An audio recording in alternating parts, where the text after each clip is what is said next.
Why did his finance minister say that a wealth tax is, quote, something I would have liked to happen on the same day that the Prime Minister tried to rule it out from overseas? Well, Mr. Speaker, I didn't try, I did.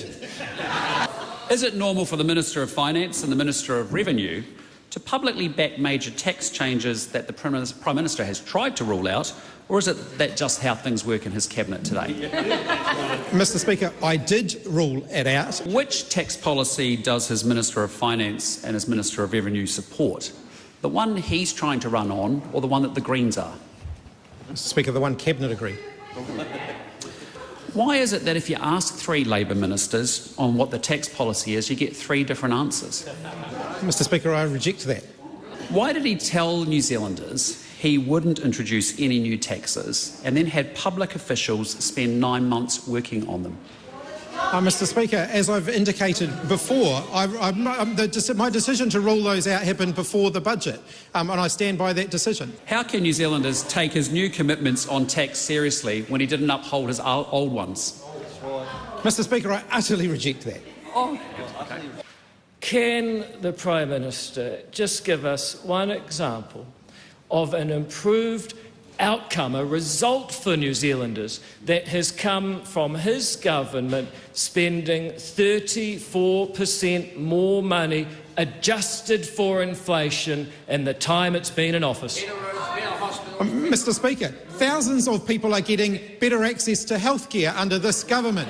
The government has significantly increased our investment in infrastructure so that we can do things like repair potholes.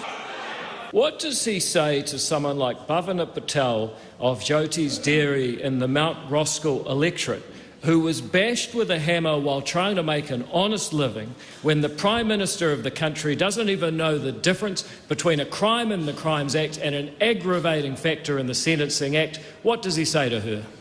Mr. Speaker, I say to her that I'd never use a tragic incident like that, which is utterly unacceptable for political purposes.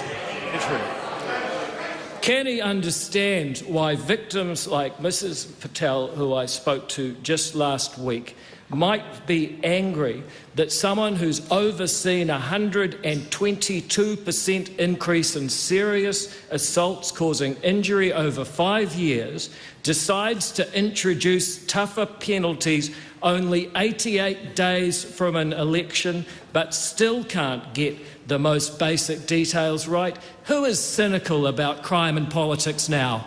Mr. Speaker, I would say that the victims of those crimes have a right to feel angry about them. They have a right to feel aggrieved about them, and the government is absolutely committed to addressing those issues.